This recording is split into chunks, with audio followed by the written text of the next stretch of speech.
Perdeu, pai, perdeu. Tu viu como é que é? Se a gente não esquece, vocês também esquecem. Mas vamos lá, gurizadinha. Assim, ó.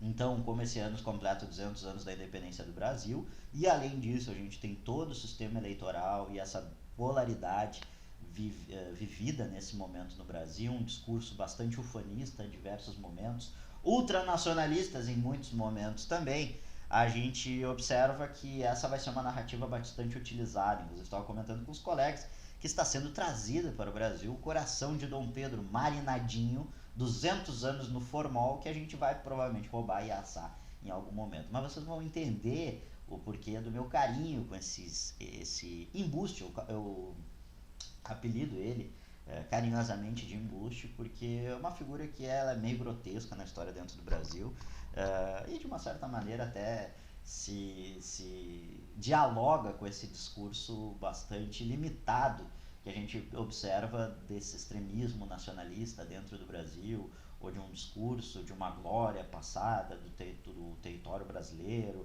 sobre esses aspectos, principalmente sobre essa elite e o período imperial. Ele é um exemplo muito grande sobre a tosquice que é essa elite brasileira, sobretudo no primeiro momento, no primeiro reinado. Então a gente vai ver o período joanino, o processo da independência do Brasil e também o primeiro reinado, que é bem curtinho. E aí na próxima aula, na sexta-feira, não sei ainda quem é que é o professor que vai dar aula na sexta, sei que é eu, porque eu nunca consigo na sexta dar aula em outro local, mas vai continuar com vocês com as revoluções, o período regenciais e as suas revoltas em específico.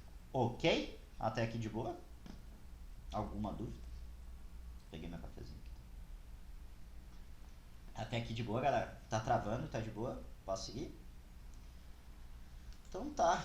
Período joanino, então, de 1808 a 1822. Dentro desse período joanino vai ter um assunto que nós falamos na nossa aula passada, lá de segunda-feira, que é as revoltas separatistas, que eu vou pular. Como a gente trabalhou na última aula, eu vou pular nesse momento porque são assuntos, mas ele também vai estar relacionado diretamente com esse processo, tá? Então as revoltas separatistas ali, Inconfidência Mineira, Conjuração Baiana e Revolução Pernambucana, nesse momento a gente não vai observar, beleza? Então, gente, o que é esse período joanino? Por que ele se chama período joanino, tá? É o período que a gente observa que a corte portuguesa vai ser corrida de Portugal por Napoleão Bonaparte, que vai invadir a Península Ibérica e vai vir para o Brasil, certo? É o que a gente chama também de, além de período joanino, período em que a vinda da família real para o Brasil, tudo é a mesma coisa, tá? E por que esse elemento é tão importante? Porque ele é um esquema que é único na história de toda a colonização, ele é único. Nenhum rei tirou a bunda da Europa para vir para suas colônias.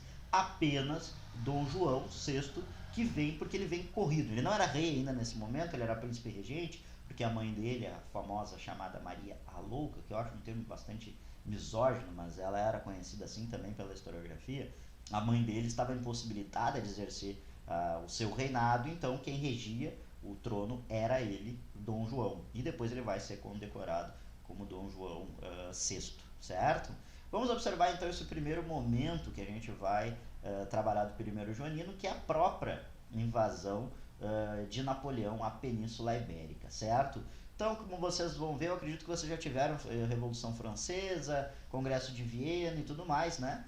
A Era Napoleônica, obviamente, a gente tem em 1806 a chamada bloqueio continental, que era uma forma que Napoleão acreditou que daria certo de bloquear as negociações com a Inglaterra nesse contexto de conflito. Era justamente afogar a Inglaterra no seu elemento mais forte, que era a colonização, que era o mercado, o sistema de mercadológico, para então derrotá-lo. Já que ele não conseguiu invadir pelas águas, digamos assim, por causa que a frota inglesa era muito forte, ele então tenta impedir que os produtos ingleses adentrassem o continente europeu. Dois locais vão burlar esse sistema. O primeiro é a Península Ibérica, com a Espanha e com Portugal, e o outro é a Rússia. A gente vai ver que isso vai ser um grande erro para Napoleão, que Napoleão, posteriormente, dando spoiler, mas acho que acredito que vocês já tiveram essa aula, Napoleão vai ser destruído dentro da Rússia ali praticamente, mas no período joanino a gente observa que sim, dentro desse momento a gente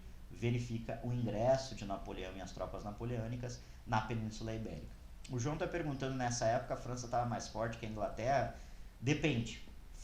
terrestremente, de batalha terrestre, digamos que sim, um exército sim. Porém, a marinha inglesa é a maior marinha do mundo, então não tem como tu entrar nadando dentro da Inglaterra, né? Esses caras necessariamente tinham que conquistar o Canal da Mancha e eles não conseguiram esse processo. Então, a alternativa que Napoleão utilizou foi justamente bloquear o sistema de comércio inglês com a Europa. Só que a grande cagada é o que acontece. A Inglaterra viu que não necessitava simplesmente somente negociar com a Europa e negocia com toda a América. Então não vai ter muito afetar economicamente a Inglaterra o bloqueio continental em si, e a gente observa que isso vai influenciar bastante Napoleão quando ele tenta invadir locais como a Rússia, principalmente. Então, a gente observa que Napoleão vai destituir o rei espanhol quando invade a Espanha, Carlos IV, e proclama o seu irmão, José Bonaparte, como rei fantoche da Espanha em 1807. Isso aqui, inclusive, gente, vai favorecer, sobretudo, aos processos de independência da América Espanhola, tá? Porque os caras vão ver, pô, tu imagina que os crioulos que eu chamo os brancos nascidos na América, né? Os caras, a única coisa que tinham de ligação com a Espanha era a devoção ao rei. Quando esse rei não é mais o rei verdadeiro, que deveria ser o rei verdadeiro, que era o Carlos IV, entra um cara que não tem nada a ver, da qual eles não devem devoção. E aí se inicia o processo de independência da América e Espanha. Além disso, Portugal então não segue as diretrizes impostas pelos franceses em relação aos ingleses, o bloqueio continental, e o que a gente vai ver é uma invasão de Portugal pelas tropas francesas, comandada por um dos principais generais de Napoleão Bonaparte, que é o general Janot, certo? E a partir disso a gente observa a fuga da família real portuguesa para o Brasil, sob a escolta, obviamente, da marinha inglesa. Guardem essa informação, porque nada, gurizada, nada em relações diplomáticas no planeta Terra, sobretudo no sistema econômico capitalista, é de graça. Então guardem essa informação, que essa escolta vai ser bem cobradinha depois dos portugueses pelos ingleses, certo? Guardem essa informação.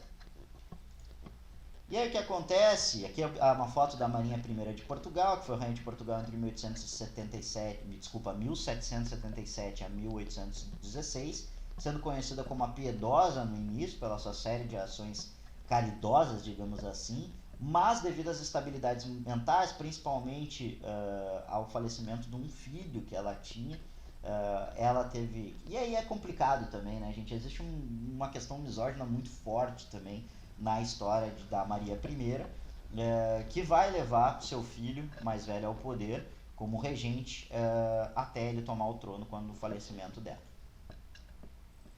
Aqui é interessante da gente observar isso aqui, gente. Quando a gente fala a vinda da família real para o Brasil, a gente não está falando só que os cabeças estão vindo para o Brasil. É toda a corte está vindo para o Brasil.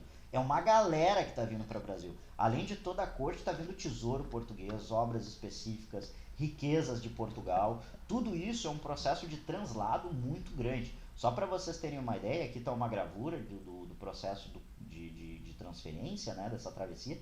7.000 pessoas é estimada que atravessaram nesse único processo de um ano de viagem. Inclusive a comitiva se divide em duas depois, certo? Então veja, gente, é 7.000 pessoas vindo para o Brasil. É muita gente, ok? Entendido até aqui? De boinhas? Podemos seguir? Tranquilidade? Falem comigo que você sabe que eu sou carente. Não gosto de ficar falando sozinho. De boas? Então tá. Aqui só para vocês conhecerem a família real, por exemplo, família regente de Portugal, a Carlota Joaquina e também o Dom João de Alcântara, duas figuras que se odiavam fortemente, eles se odiavam, gente. A Carlota Joaquina, inclusive, odiava o Brasil, odiava com todas as forças o Brasil. Em compensação, Dom João gostava muito, era um cara, inclusive, muito porco, sabe?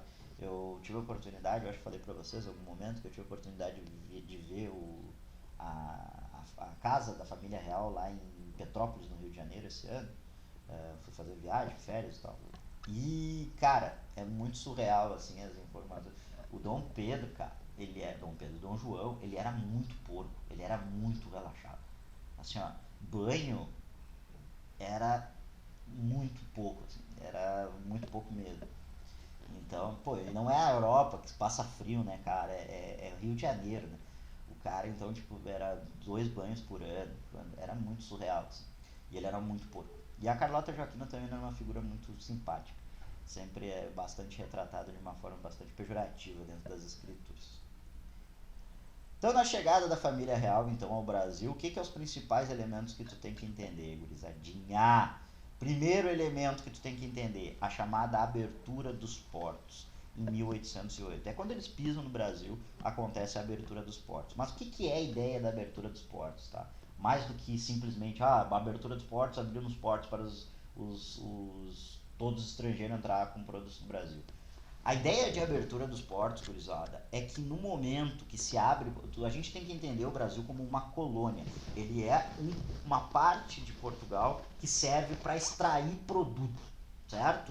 Para extrair produto, é para isso que serve o Brasil, ok? E ele só pode extrair produto, como você sabe do mercantilismo, para Portugal. Lembram-se do Pacto Colonial, para Portugal. No momento que se abre os portos para que venha outras nações negociar contigo, tu não tá mais no sistema do Pacto Colonial. E por que isso acontece? Porque o Pacto Colonial é quebrado. Porque no momento que a família real pisa no Brasil, e esse é o caso único que acontece na colonização, o Brasil é o único caso que isso acontece, quem vira a metrópole é o Brasil, não é mais Portugal. Portugal ainda faz parte do reino, mas a metrópole, porque a família real está aqui, é o Brasil. O Brasil é a única colônia que vira metrópole. E por isso, com a abertura dos portos, a gente tem o fim do Pacto Colonial. Tá entendido isso? Então, com a abertura dos portos, diversas populações agora, diversos outros países, poderiam negociar diretamente com o Brasil. Por que isso acontece? Porque agora o Brasil é a metrópole. Brasil agora é Portugal, certo? Brasil é a sede do reino. Ok? Ficou entendido isso? Isso é fundamental para a gente entender. Por que isso é fundamental para a gente entender? Porque, meu galo, depois do momento que o Brasil se torna metrópole, ele não volta mais a ser colônia. E essa é a grande questão do processo de independência do Brasil. Os brasileiros que moram aqui no Brasil, as pessoas que vivem aqui no Brasil, vendo o benefício da economia, e o Brasil era o principal centro comercial do reino do Império Português, tu acha que os caras vão querer voltar a ser um braço de Portugal? Gurizada, com todo respeito, não sei se tem português aqui, mas Portugal vem de quindim e azeite de oliva e vinho do Porto, tá? Não tem muito que vender de lá, certo? Tem muito que se extrair de lá.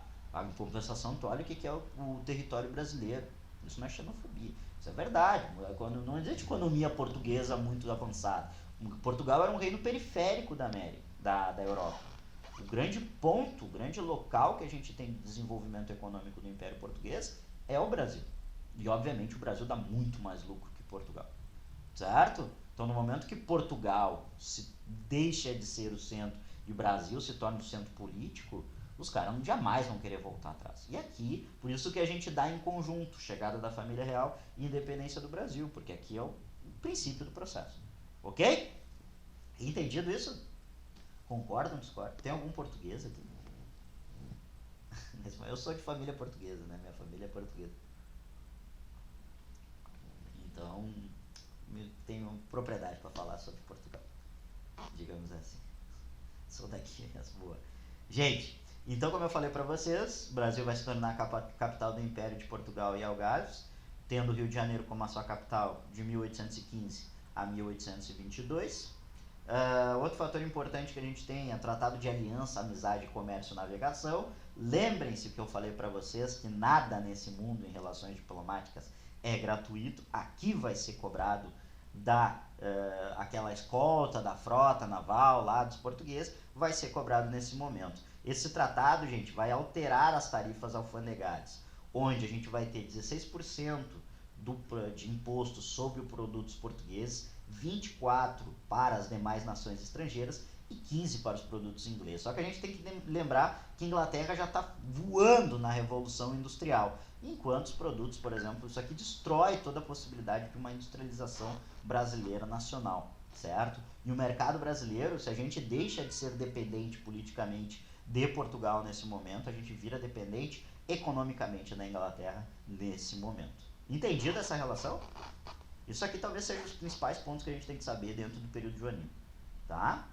Período joanino, isso aqui é fundamental. Beleza. E aí, gente, no mesmo momento que a gente tem também que ser criado a sede do Império Português, várias coisas vão ser criadas nesse momento, certo? Justamente para facilitar esse processo administrativo. As taxas são para quem? Claro, posso repetir sim, Nicolás. As taxas são 16% para produtos ingleses, 24% para as demais nações estrangeiras, somente não nos produtos ingleses, que são a menor taxação, que é de 15%. E por ser menor taxação e por serem melhores produtos, que a gente já está em Inglaterra, sendo todos os produtos que entram no Brasil, 16% do preço é taxado como imposto, tá? Alfândega é legal, qualquer alfândega, tá? Todos os produtos que entram no Brasil é taxado 16% de imposto sobre aquele produto, certo? Só que para os ingleses é taxado 15%, é menor do que Portugal, por exemplo. Só que além disso, os produtos ingleses são muito melhores que qualquer produto no mundo, porque nós já estamos numa fabricação industrial. Isso obviamente vai destruir a economia brasileira de desenvolvimento da industrialização brasileira, certo? Entendido agora? Ficou de boa? Beleza. Criação então de instituições administrativas para administrar esse novo território que é o Brasil. O Brasil agora não é simplesmente mais uma colônia, ele é a sede do Império, então ele precisa de elementos para administrar esse reinado. O primeiro ponto que é interessante a gente observar, o Banco do Brasil ele é criado com capital privado, ele não é um banco estatal ainda, certo? Inclusive ele fecha depois, ele vai falir umas 2 vezes, se não me engano, até se tornar o Banco do Brasil, que é nos dias de hoje. Mas ele é criado em 1808, não é por nada, porque é quando a família real vem para o Brasil. Outro fator importante vai ser o incentivo de Dom João à industrialização de produtos alimentícios no Brasil, sobretudo a cerveja, mas também produtos vinculados, embutidos, por exemplo, produtos de limpeza, tudo isso vai ser incentivado essa pequena industrialização interna nacional, que vai ser muito prejudicada, sobretudo, por essa baixa taxação de produtos ingleses. Além disso, gente, a gente tem uma incentivação à modernização do Brasil nesse momento. Vocês já devem ter ouvido falar da missão artística francesa, talvez o mais famoso de todos, vocês devem estar de saco cheio de ver quadro dele em aula de história, é o Debré, pintor francês, mas também a gente tem o Tauná, o Montigny, e tu vai pro Rio de Janeiro, por exemplo, tu vê ainda esses caras, as obras desses caras no centro do Rio, até os dias de hoje. A Biblioteca Nacional é um grande exemplo disso. Tu tem a antiga Academia Real Militar, mas o próprio Jardim Botânico também vai ser desenvolvido a partir desse momento, certo? Ok? Inclusive, gente, se vocês forem pro Rio de Janeiro, um passeio assim que eu recomendo demais é o Jardim Botânico. É fenomenal. É um lugar que eu não dava nada, fui detalhe, assim, meio cagado, não tava. Peguei uma chuva do cacete lá dentro, assim. Caiu o mundo, velho. Eu fiquei ilhado dentro do bagulho. Fiquei ilhado dentro do bagulho. E só consegui sair de carrinho, porque passou e um cara me deu carona de carrinho, assim. Porque eu tava ilhado no meio. Mas é demais, assim. É muito legal mesmo. E fica no pé do morro do Cristo Redentor, assim. É lindo, lindo, lindo. Os lugares mais bonitos que eu fui na minha vida, vale muito a pena. Que eu sei que vocês vão ter oportunidades para ir em algum momento, certo? A França ainda mantinha relações com a família real, porque teve essa missão artística. Grande parte desses caras que vieram... Ótima pergunta, João. Grande parte desses caras que vieram para o Brasil são caras que eram da nobreza francesa, eram pintores da nobreza francesa e fogem da França para vir ao Brasil, certo? São corridos pela Revolução da França para vir ao Brasil. Mas ótima tua pergunta, certo? É interessante isso, a gente fazer as ligações do que está acontecendo lá na Europa nesse momento. Aqui alguns dos mais famosos quadros do Debré. O Debré é um dos caras mais famosos de praticamente tudo que vocês veem em livro didático, grande parte é do Debré. Mas eu gosto muito do Tauná. O Tauná, inclusive, ele tem muitas, como é que se chama? Gravuras sobre a cidade do Rio de Janeiro. Ele subia os morros e pintava, assim, é muito bonito os retratos dele, sobretudo do Rio de Janeiro. Política externa do período joanino, gente. Dois elementos interessantes. Primeiro, e aí fazendo a ligação que o próprio João fez com a relação com a França. Como estava em guerra a França com Portugal nesse momento, em retaliação a Napoleão, o rei Dom João VI vai invadir uma colônia francesa no norte do Brasil, que a gente conhece mais ou menos hoje como Guiana Francesa. Porém, em 1814, com o Congresso de Viena, essa colônia é devolvida ao controle francês. E outra província que se é anexada ao Brasil nesse momento é a província Cisplatina, que hoje nós conhecemos como República Oriental do Uruguai, certo? Por que acontece essa anexação? Eu falei para vocês que se inicia lá em 1807 o processo de independências da América Espanhola, certo? E ali na região do Prata tava uma bagunça desgraçada por causa tanto da independência da Argentina, mas também da independência do Uruguai, da República Cisplatina. O Dom João se aproveita dessa instabilidade no local e anexa esse território como se fosse uma província do Brasil. Então, de 1816 a 1828, ou na realidade 1822, né, quando existe a independência do Brasil, mas de 1816, quando é anexado o território ao Reino de Portugal, a gente tem de 1816 a 1828 fazendo parte do território brasileiro, certo? Então o Uruguai foi, por um certo período, curto período, do Brasil, certo? Os movimentos separatistas a gente já conversou na aula passada, vou passar aqui todos eles, Revolução Pernambucana, aqui como a gente tinha visto. Mas esse aqui é super importante, a Revolução Liberal do Porto ela é fundamental para a gente entender. Resumindo, vai dar esse merdeiro da Revolução do Porto, tá? Eu vou explicar ele direitinho depois, mas vocês têm que entender o porquê que é importante a Revolução Liberal do Porto. Resumindo, tá? Essa galera aqui vai fazer um processo revolucionário, liberal, como o próprio nome está dizendo, e vai exigir que se o rei Dom João VI não quer perder o trono de Portugal, ele tem que voltar para Portugal, certo? E a família real portuguesa geral volta para Portugal, certo? A única pessoa que se mantém aqui é um cara chamado Dom Pedro de Alcântara, que é o filho do Dom João, famoso embuste, conhecido por mim como embuste, se vocês querem conhecer, Joãozinho, o embuste, tá? Não tu, Joãozinho, tu é um cara maravilhoso, cara. O Joãozinho, esse aqui que nós vamos comemorar a independência daqui a duas semanas, mais ou menos, certo? Então, gente, só para explicar para vocês o que é a Revolução Liberal do Porto, como ela acontece, após a derrota de Napoleão em 1815 e a consequente expulsão das tropas francesas, o controle de Portugal vai ficar praticamente na mão de oficiais ingleses.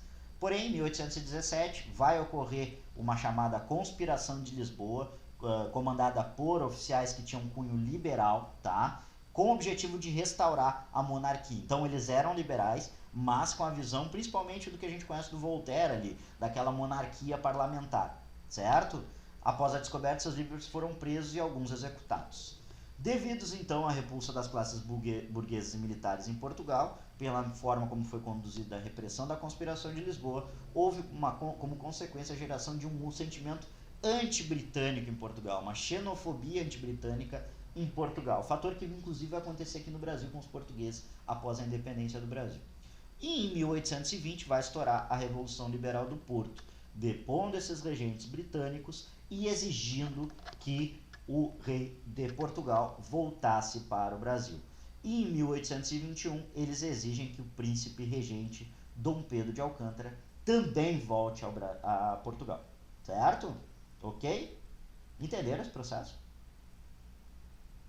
É estranho ter um rei português. Não, o Brasil, esse bagulho aqui é uma parada muito louca, muito louca. O Brasil não é para amadores, e aqui fica evidente isso, certo? O Brasil é um país muito diferente de tudo que acontece como experiência colonial, assim. É muito bizarro, certo? Fala, Nicole, estou te ouvindo, querido. Fale comigo. Se quiserem ligar o microfone, gente, vocês sabem que está aberto, tá? Mas pode escrever, não tem tudo. Quer ligar a câmera, fica por vocês. Não tem essa ruim. A gente já tá tanto tempo junto aí, não tem essa ruim. Você sabe como é que funciona. Não entendeu o que seria a Revolução Liberal do Porto? Vamos lá. A Revolução Liberal do Porto, gente, ela vai estar relacionada ao processo. Por que ela é importante? Porque ela existe. Eu não vou explicar ela toda de novo, tá? Eu só quero explicar o porquê que ela é importante para o processo de independência do Brasil. Porque a partir do processo da Revolução Liberal, eles vão exigir que a família real volte do Brasil para Portugal. Se eles não voltassem, eles iam criar uma república portuguesa, certo? E a família real acata essa decisão, volta para Portugal, mas deixa o príncipe regente no Brasil. Esse príncipe regente é Dom Pedro, certo? Que é filho de Dom João, certo? Entendido isso? Por que ele é importante? Ele exige a família... Nós temos um retranslado, uma volta da família real para Portugal. E isso vai acatar diretamente no processo de independência do Brasil. Porque a partir desse momento o Brasil deixa de ser a metrópole. E aí, os caras já eram metrópole, os caras não vão querer voltar a ser colônia. Certo? Tanto que é isso, 1820 acontece a Revolução Liberal do Porto, 1822 acontece a independência do Brasil. Certo? Beleza, Nick? Tá de boa? Tá tranquilo? Não vou se não for entendido. Posso continuar explicando até a gente achar uma forma de compreender. Beleza? Eu coloco aqui toda a Revolução Liberal, do que aconteceu, mas para vocês saberem o que aconteceu, para não deixar aberto. Mas o que importa? Eles não vão te perguntar o que acontece no Porto, tá? Eles vão te perguntar o porquê que a Revolução Liberal foi importante para o processo de independência do Brasil, tá? Ok? O João perguntou ali, durante esse período Napoleão foi exilado, né? Quando ele perde a primeira batalha lá, que é a batalha de... Puxa vida, não esqueci o nome. Ele é exilado, os dois ele é exilado, né? No primeiro momento ele é exilado na ilha de Santa Helena, e aí ele foge, não, de Elba, e aí ele foge, tá? E aí tem o chamado governo de 100 dias, e depois ele perde definitivamente a batalha de Waterloo, e aí ele é enviado para uma ilha aqui no Caribe, que é a ilha de Santa Helena, que ele vai ser envenenado lá em 1825, se não me engano, ele é envenenado. Certo? E morto. Ok? Beleza? Então vamos lá, gente. Aqui, só para vocês verem, uma alegoria sobre a Revolução do Porto. Aqui é interessante da gente observar, né? A ideia dessa liberdade, né? Essa liberdade, daí vai vir os caras botar, restituir uma monarquia. Essas coisas muito loucas que português inventam. Não é português só, mas várias pessoas inventam. Independência do Brasil. Agora o processo da independência em si, tá, gente? Obviamente vai estar ligado a todos os processos que eu já comentei com vocês. O período joanino já é o período da independência, ele vai estar ligado diretamente a essa relação. Então, independência do Brasil. Sentimento de ameaça à posição de equidade do Brasil no Império, com a volta de Rei Dom João à corte para Lisboa após a Revolução do Porto, que eu tinha comentado para vocês. Eles voltam e os caras não... Tu acha que a elite brasileira ganhando muito mais dinheiro que os portugueses vão querer voltar a ser colônia e perder dinheiro para os portugueses? Jamais, certo? Então permanece no Rio de Janeiro o Pedrinho, Dom Pedro Alcântara, com o título título de regente do Brasil naquele momento. E aí, cara, é um bagulho muito louco, tá? Isso acontece, que eu falo pra vocês. O Brasil é muito louco, muito doido, certo? O Dom Pedro vai se aliar, tá? Principalmente a partir das ligações, e aí é uma figura super relevante que a gente vai ter, que é a Imperatriz Dona Leopoldina, e também um cara chamado Bonifácio de Andrada José Bonifácio de Andradas, tá? Inclusive mora aqui em Porto na Rua das Andradas, dos Irmãos Andradas, né? Vinculado aos Irmãos Andradas. Mas o José Bonifácio, tá? Ele é um cara extremamente... Ele é o arquiteto desse processo, que tem cunho liberal, tá? Que a gente vai ver que não vai dar certo. Mas, num primeiro momento, essa ideia do liberalismo vai ser muito forte. Então a Imperatriz Dona Leopoldina, em conjunto, que não era Imperatriz, né? Era Princesa Leopoldina aí, em conjunto com o José Bonifácio, eles vão arquitetar essa aliança com as elites brasileiras para fazer um processo emancipatório de Portugal, certo? E a gente vai ver os movimentos políticos que vão estar. Não eram partidos, tá? Eram mais facções dentro desse contexto. O Partido Português, que o próprio nome já está dizendo, né, gente? Formado pelos altos patentes militares, burocratas e comerciantes, que vão ter interesse no retorno ao antigo sistema colonial. Os caras estão falando Partido Português, então eles apoiam Portugal. Partido Brasileiro, pelo contrário, vão ser esses grandes proprietários rurais, financistas, membros do judiciário nascido no Brasil, que vão começar a delinear um governo independente de Portugal. E aí o Partido Democrata, que vai almejar governos provinciais independentes, que inclui o grande clero e os funcionários públicos. O que vai dar certo, obviamente, o Partido Brasileiro, como vocês devem entender. Aqui eu coloquei a figura, e essa aqui, gente, é uma figura super importante da história do nosso país, talvez muito mais relevante que a figura do marido escroto dela, tá? Que é a princesa imperatriz Dona Leopoldina, uma mulher extremamente culta, extremamente importante dentro da nossa história, extremamente castigada pelo seu marido, certo? E por causa disso, a gente observa que ela foi também uma das arquitetas desse processo. Ela junto com esse senhor, não vai ter o senhor aqui, que é o José Bonifácio de Andrada, certo? Dia do Fico. O que é o Dia do Fico? Então, 29 de setembro, foi assinado um decreto que exigia o retorno do príncipe regente para Portugal. A família portuguesa vai exigir que Dom Pedro volte. Fala, Rafa. Fala pra mim. Fala comigo. Fala comigo. Fala pra mim. Digita aí. Não entendeu Tá, beleza. Desculpa, eu boto ali pra vocês verem. Princesa Dona Leopoldina. Maria Leopoldina da Áustria. Ela era vinculada à Casa dos Habsburgo, a principal casa monárquica que a gente vai ter na Europa nesse momento. Esposa de Dom Pedro de Alcântara. E vai se tornar uma importante aliada independentista, pois desejava conter os ideais revolucionários da Revolução Liberal do Porto.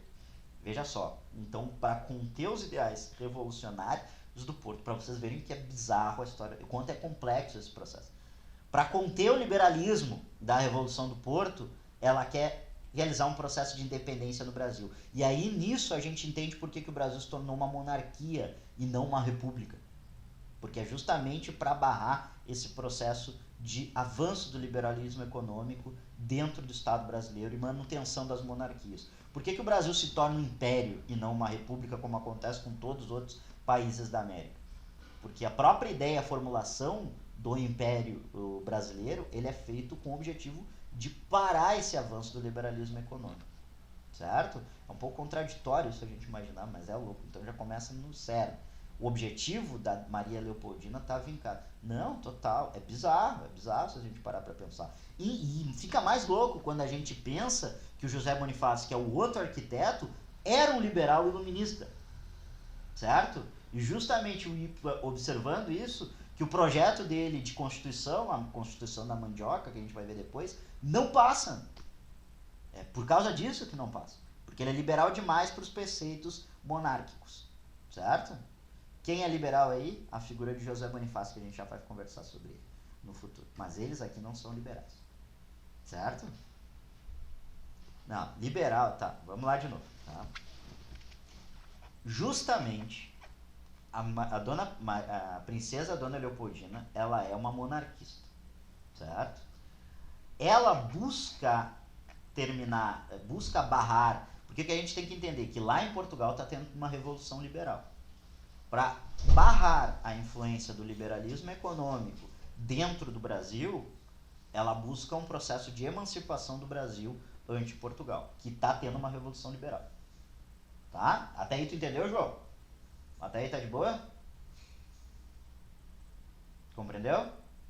Só que o que eu te falo que é louco? Porque os dois principais arquitetos que a gente vê aqui, que é a Dona Leopoldina por um lado, que é monarquista, José Bonifácio, que é o outro, ele é liberal, certo? E ele tenta implementar no Brasil um império de cunho liberal após a independência. Mas ele é barrado. Ele é barrado pelo imperador, certo? Depois a gente vai ver, que eu não quero dar spoiler do futuro. É louco, é confuso, é complexo, mas isso é disputa política. Tu vai entender mais pra frente. Eu vou mostrar pra vocês, que vocês não, a gente tá pulando etapas aqui agora. Tá? Eu só tô mostrando eles como arquitetos, a visão de cada um deles, tá? De boa? A gente tá pulando etapas. Nós vamos despacito. Não vamos dar spoiler do futuro. O dia do Fico, então. O que é o dia do Fico? Não foi abriu as portas do Stuttgart e geral saiu se pegando. Não, gurizada. Não, da Stuttgart. Eu tô velho mesmo. Né? Vocês nem devem saber o que é Stuttgart. Mas vamos lá. No dia 29, então, de setembro de 1921, foi assinado um decreto que exigia o retorno do príncipe regente para Portugal. Ou seja, exigiam o retorno do príncipe Dom Pedro para Portugal, em 1821. O decreto também exigia que as províncias brasileiras se tornassem agora províncias de Portugal, ou seja, voltava ao status de colônia, certo? O Partido Brasileiro, na figura de Gonçalves Ledo e principalmente José Bonifácio de Andrade Silva, pressiona a permanência do príncipe regente no Brasil. Com isso, no dia 9 de janeiro de 1822, ele recebe uma audiência com mais de 8.000 assinaturas solicitando sua permanência no país e, por fim, declarava que ficava no Brasil. O episódio ficou popularmente conhecido como Dia do Fico. Então ele nega a exigência da família dele para voltar para Portugal e se alia, isso aqui é a aliança deles com a elite brasileira. Certo? Entendido isso? O Dom Pedro, né, nessa época devia ter uns 20 e poucos, 30 e poucos. Ele já não era guri. O que é guri quando vai embora é o filho dele. Tá? Que daí a gente tem a regência. Certo? Isso, é o Dom Pedro II, Pedrinho. Certo? E aí tem aquela frase, tá aqui o embuste. Como é para bem de todos e felicidade geral da nação, estou pronto. Digo ao povo que fico. Certo? Dizem que ele disse isso. Tá? Processo então de emancipação definitivo do Brasil ante Portugal. A gente vai ter o envolvimento de Dom Pedro I, então, com a maçonaria e com os personagens que buscavam a ideia. Por que eu digo a maçonaria? Porque a maçonaria era um centro de cultivo dos ideais liberais. Tá? Isso vai ser visível em todos os processos liberais, tanto na América quanto na Europa. Por exemplo, dou exemplo para vocês da independência dos Estados Unidos. Praticamente todos os arquitetos da independência dos Estados Unidos eram maçons. George Washington, Benjamin Franklin. O George Washington acho que não, mas o Benjamin Franklin e o Anderson, aquele, do Thomas Jefferson, eram com certeza. Benjamin Franklin eu tenho certeza que é. Tá? Beleza? Não, na maçonaria não é isso, tá? Eu sou de família de maçons. Por incrível que pareça, eu sou de família de maçons. Convivi a vida inteira com a maçonaria. Acho, tem muitas críticas da maçonaria. Mas não é só simplesmente isso, tá? Mas ela vai estar muito ligada a esse aspecto do liberalismo econômico, certo? Tem muitas críticas à maçonaria, tá? Inclusive já fui convidado várias vezes a fazer parte da maçonaria, mas eu acho tão... Bom, deixa... Não. Mas bueno, então o que a gente observa aqui é o envolvimento de Dom Pedro I com a maçonaria, contato com personagens que buscavam a independência, como José Bonifácio, e se torna um dos principais aliados dele nesse momento, mas jamais uma cisão radical. O que é essa cisão radical? É o que vai ficar exemplificado. Não vai ser criada uma república, vai ser criado um império. Então, em 3 de junho, é decretada a convocação de uma constituinte no Brasil, com o texto final de José Bonifácio, onde a palavra era independência moderada pela União Nacional. A independência que se aproximava era liderada pela facção do Partido Brasileiro, ou seja, aquele partido que buscava a independência ante Portugal, certo? Sob a liderança de José Bonifácio e composta principalmente por proprietários rurais e comerciantes exportadores. Aqui a figura do José Bonifácio, tá? que eu indico para vocês lerem esse slide, acho que é bem importante, vocês conhecerem um pouco desse cara, que é um dos arquitetos da nossa formação do nosso estado. Certamente ele é muito mais importante dentro desse contexto do que o senhor Dom Pedro I, que faz muito pouco movimentação, tá? Dentro desse contexto. Inclusive ele vai ser exilado pelo Dom Pedro I após o processo da independência. Aqui eu coloquei então como título desse momento: Ouviram do Ipiranga as margens plácidas. Dom Pedro vai até São Paulo apaziguar os ânimos depois de uma pequena revolta chamada Bernarda de Francisco Inácio. É nessa viagem, olha só pra tu ver como esse cara é inútil, velho. É nessa viagem que ele conhece a Marquesa de Santos, tá? Que é a futura amante dele, tem vários filhos. Cara, ele teve filho com a irmã da amante dele. O maluco é assim, ó, é o auge do embuste, tá? Se vocês acreditam, vocês conheceram gente ruim no mundo, o cara é um lixo completo, certo? Lixão, boy lixo total, certo? E além disso, ele vai, praticamente o rompimento estava realizado já nesse momento. Depois eu vou contar para vocês a humilhação que ele faz com a imperatriz Dona Leopoldinense. Isso conta para ele no próprio processo que ele é corrido do Brasil depois, tá? Pela humilhação. A Imperatriz Dona Leopoldina, ela sempre foi muito... Pode ver que em qualquer lugar do Brasil tem uma rua chamada de Imperatriz Dona Leopoldina. Uma praça, qualquer coisa com Imperatriz Dona Leopoldina, Leopoldinense, alguma coisa do tipo. Porque ela realmente era muito amada no Brasil, tá? Ela era certamente muito mais amada do que ele, ok? Então o rompimento de Portugal já estava realizado, necessitava somente a formalidade para que fosse oficial. Essa formalidade veio em 28 de agosto com o ultimato dado pela coroa portuguesa. Então, o que vai acontecer? José Bonifácio faz um documento junto com os ministros do Brasil, vai enviar para a Imperatriz Dona Leopoldina, ela assina, ela que na realidade assina, porque como Dom Pedro estava viajando, ela estava como encarregada do Império, ela assina e envia para ele dar a restituição, para dizer que já aconteceu. Então o documento vai ser enviado para São Paulo, comitiva é encontrado próximo ao Riacho do Ipiranga, no caminho entre São Paulo e Santos. Por isso que é interessante, né? A gente pergunta, em capital do Brasil é Rio de Janeiro, mas a independência é dada em São Paulo. Porque esse embuste estava lá de rolezinho, tá? Com as minas lá, tá?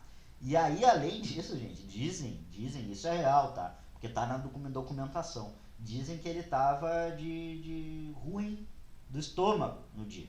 Tava cocô no dia, tá?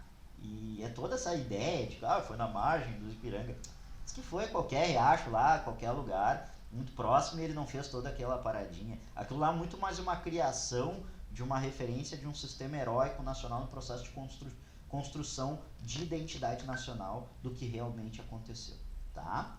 Então, ele é declarada a independência do Brasil em 7 de setembro de 1822. Agora eu vou mostrar para vocês, tá? É tempo, independência ou morte, estamos separados de Portugal. Frase atribuída a Dom Pedro no momento da declaração da independência. Esse quadro aqui, que é extremamente conhecido, Independência ou Morte, por Pedro Américo, Olhos sobre a Tela, em 1808, exposta no Museu Paulista. Ele também está exposto lá no Museu da Família Real, da Família Imperial, lá em Petrópolis. Tem essa coisa.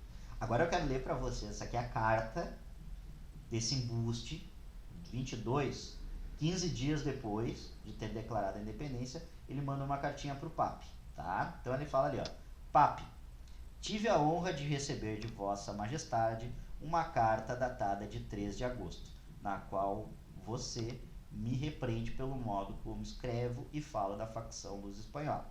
Respondemos em duas palavras, Pape, não queremos. Se o povo de Portugal teve direito de se constituir revolucionariamente, Revolução do Porto, tá? Está claro que o povo do Brasil tem dobrado. Firmes nestes inabaláveis princípios, digo. Aí ele vai falar um monte de papagaiada ali, curtos. De Portugal não queremos nada. Triunfará a independência do Brasil ou a morte nos há de custar.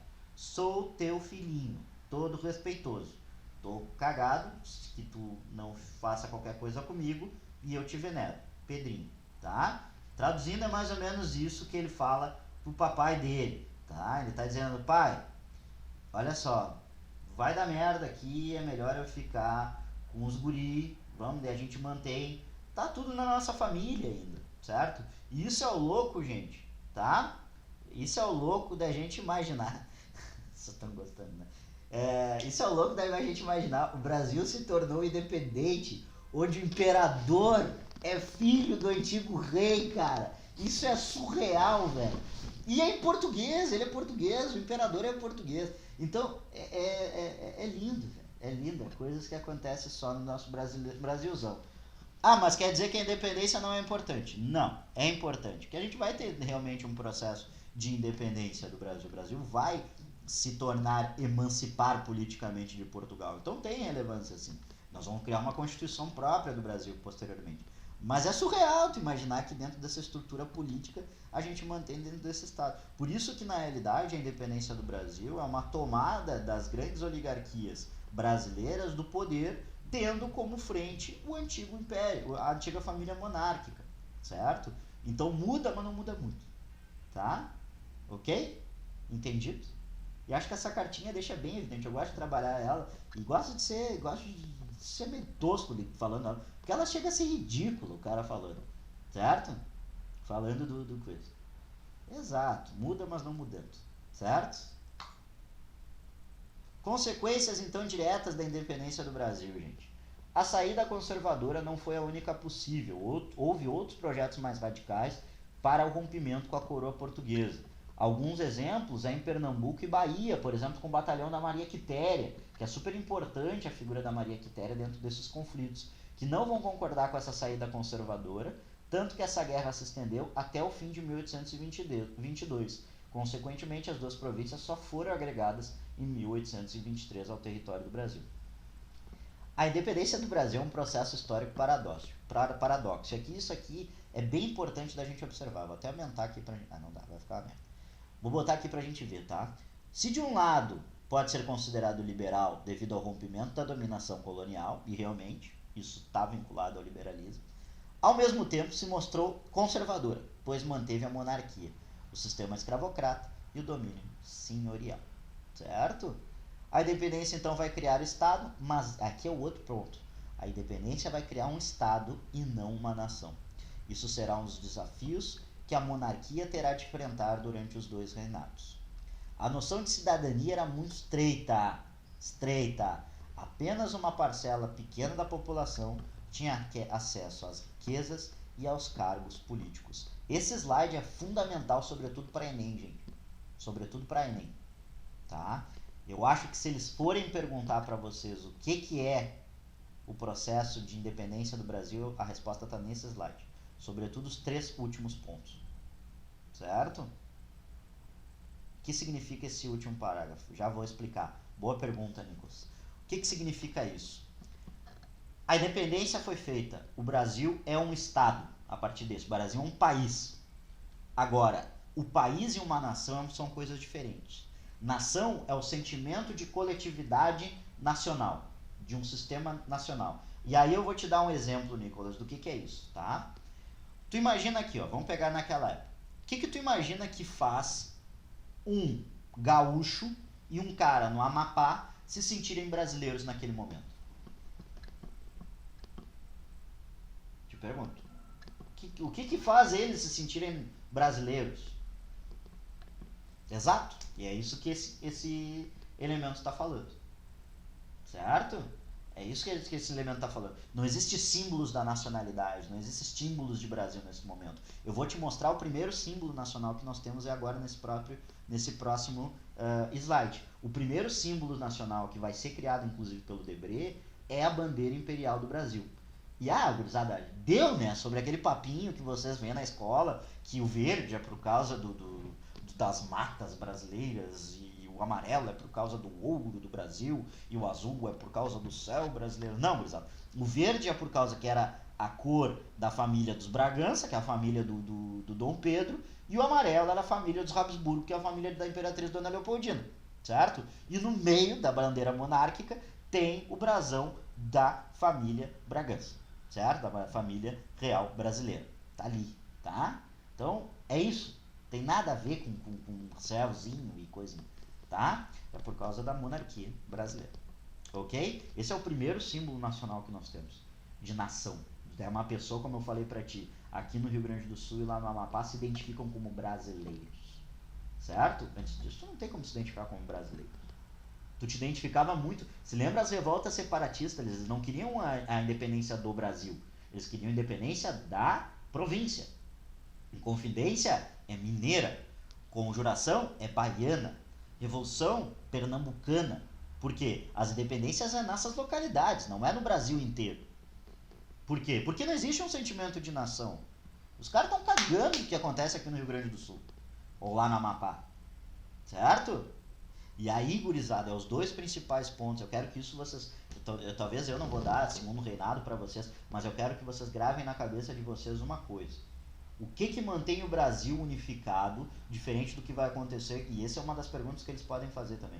O que mantém o Brasil unificado, diferente do que vai acontecer na América colonial espanhola, onde é criado vários países? Tem 2 coisas no Brasil, e vai ficar bastante evidente durante todo o Império, que os 2 únicos momentos que a gente vai ter de crise grandes no Império, vai ser quando não tem um desses 2 elementos. O que é esses 2 elementos? O que mantém o Brasil unificado durante todo o Império? aqui o que um cara aqui no Rio Grande do Sul e lá no norte, lá no Amapá do Brasil? Não é repressão. Tanto que em alguns momentos eles eram bastante livres, digamos assim. A linguagem, eu acho que também não, Pedrinho. Sabe por quê? Porque existem diversos dialetos completamente diferentes. Inclusive aqui no Rio Grande do Sul, não era o Rio Grande do Sul ainda, né? Mas na província de São Pedro falava-se muito mais espanhol do que português, pela nossa própria herança. É dois elementos muito loucos, gente. O primeiro é a própria figura do imperador. Tu é súdito do imperador.